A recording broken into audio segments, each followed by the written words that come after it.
এই দাখিল 2025-এর পরিমিতির অঙ্কটার সমাধান করে দিচ্ছি। এই যে এখানে বলা আছে বৃত্তচাপের কেন্দ্রে ক নম্বর প্রশ্ন 30 ডিগ্রি কোণ উৎপন্ন করেছে। আপনার প্রশ্নটা পেয়ে যাবেন গুগলে। বৃত্তের ব্যাস 16 সেন্টিমিটার হলে চাপের দৈর্ঘ্য কত? তো আমাদের বৃত্তের ব্যাস 16 দেওয়া আছে, এই যে 16। বৃত্তের ব্যাসার্ধ আর দেওয়া আছে, এই যে আর কত, আমরা আর নির্ণয় করবো। আমরা জানি ব্যাসকে 2 দ্বারা ভাগ করলে আমরা ব্যাসার্ধ পাই, এই যে 2 ভাগ করছি। বৃত্তের কেন্দ্রস্থ কোণ থিটা, কত প্রশ্ন দেওয়া আছে বৃত্তের কেন্দ্রের 30 ডিগ্রি কোণ, তার মানে এটা কেন্দ্রস্থ কোণ থিটা সমান 30 ডিগ্রি। এখন চাপের দৈর্ঘ্যের সূত্র S সমান পাই আর থিটা 180 ডিগ্রি। তো পাই এর সূত্র মুখস্থ করবেন, পাই সমান 3.1416। পাই এর মান সবসময় মুখস্থ করতে হয়, মুখস্থ করবেন। আর আমাদের নির্ণয় করেছি এই যে 8 বসাবো, আর থিটা 30 ডিগ্রি, এই যে 30 ডিগ্রি, আর এখানে 180 ডিগ্রি। তাহলে সবগুলো ক্যালকুলেটারে গুণ করে নিয়ে 180 দ্বারা ভাগ করবেন, অবশ্যই ব্র্যাকেট ব্যবহার করবেন, আর এটা আসবে 4.18 সেন্টিমিটার প্রায়। খ নং প্রশ্নতে বলা হচ্ছে প্রত্যেক একটি সমবাহু ত্রিভুজের এক বাহুর দৈর্ঘ্য এ, প্রত্যেক বাহুর দৈর্ঘ্য 3 সেন্টিমিটার বাড়ালে ক্ষেত্রফল 9√3 বর্গমিটার বেড়ে যায়। এটা হচ্ছে খ নং প্রশ্নের উদ্দীপক।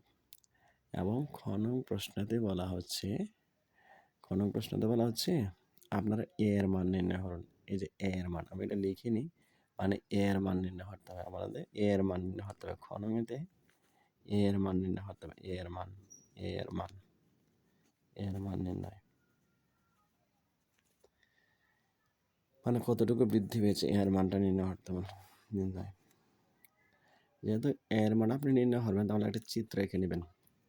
আমাদের এই যে সমবাহু ত্রিভুজ, এই যে ত্রিভুজটা সমবাহু ত্রিভুজ, সমবাহু ত্রিভুজের এভাবে আঁকবেন। প্রথম সমবাহু ত্রিভুজ, এই যে একটা সমবাহু ত্রিভুজ, এটা এখন আপনার 3 মিটার বাড়াবেন, দেখি 3 মিটার এভাবে বাড়াবেন, 3 মিটার বাড়িয়ে দেবেন। তো 3 মিটার যদি বাড়ানো হয়, তাহলে এই যে 3 মিটার বাড়াবেন, এই যে এভাবে চিত্র আঁকবেন। আমি এই চিত্র দিয়ে বুঝিয়ে দিচ্ছি। এ ছিল 3 মিটার বাড়াবেন, তাহলে সমবাহু এক বাহুর দৈর্ঘ্য ধরবো এ, যেহেতু আমরা ধরেছি এটাকে, এক বাহুর দৈর্ঘ্য এ, সমবাহু ত্রিভুজের ক্ষেত্রফল জানি আমরা √3/4 3 মিটার বাড়ালে, আগে এ ছিল, এখন 3 মিটার বাড়িয়েছি, 3 মিটার বাড়ালে হয়ে যাবে কি a+3। সমবাহু ত্রিভুজের ক্ষেত্রফল √3/4 a+3 হোল স্কয়ার। যেহেতু বাহু এখন আগে ছিল এ, এখন কি হবে a+3, এখন 3 মিটার বাড়িয়েছি, a+3 হোল স্কয়ার। এখন আমাদের এর মান তো নির্ণয় করতে হবে, এটা একটা প্রশ্ন। এখন আমরা এখানে প্রশ্ন মতে যাব।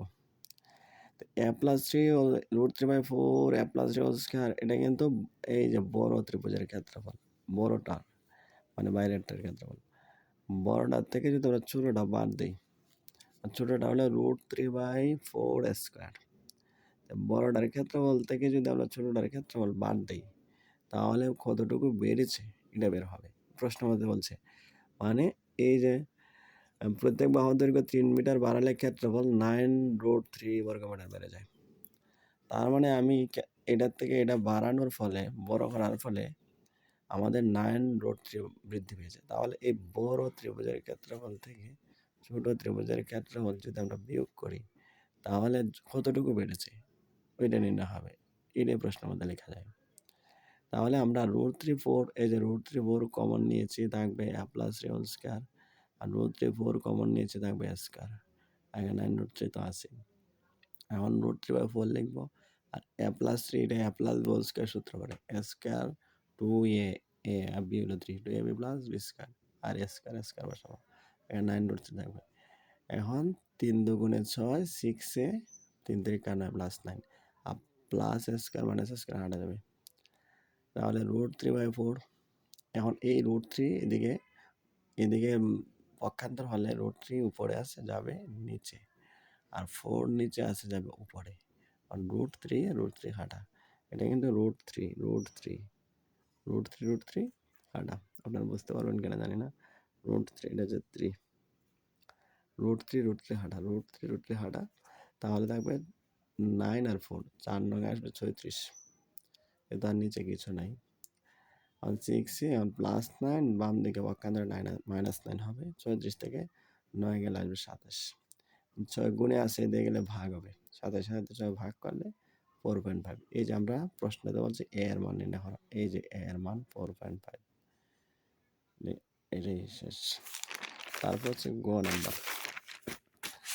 গ নাম্বার প্রশ্ন। দেখুন, একটি বৃত্তাকার পার্কের বেশ 30 সেন্টিমিটার। পার্কটি বেষ্টন করে বাইরে 2 সেন্টিমিটার প্রশস্ত একটি রাস্তা আছে। রাস্তাটিতে ঘাস লাগাতে প্রতি বর্গমিটারে 15 টাকা খরচ হয়। রাস্তাটির মোট খরচ নির্ণয় করো। মানে রাস্তাটিতে ঘাস লাগাতে মোট খরচ নির্ণয় করো, এটা প্রশ্ন। তাই আমাদের বৃত্তাকার যেহেতু একটা মাঠ, এই যে বৃত্তাকার একটা পার্ক, এটা পার্কের বাইরে এই যে বেষ্টন করা একটা রাস্তা, 2 মিটার একটা রাস্তা আছে। এখন আমাদের রাস্তাতে কিন্তু ঘাস লাগাতে হবে। এই জন্য আমরা রাস্তার ক্ষেত্রফলটা আগে নির্ণয় করবো।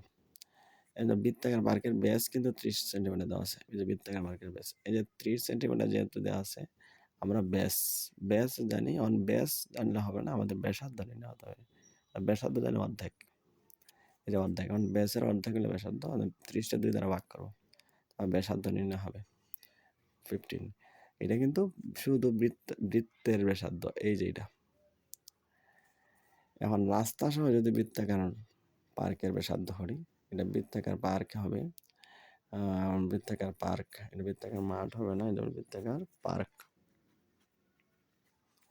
বৃত্তাকার পার্কের ব্যাসার্ধ তার রাস্তা, তাই আগে 15 মিটার, মানে এদেরকে 15 ছিল, মানে এদেরকে 15, তা আরো তো 2 মিটার পার্ক আছে, তাহলে 15 আর 2 যোগ হবে, কারণ এটা তো বৃদ্ধি পেয়েছে রাস্তাটা।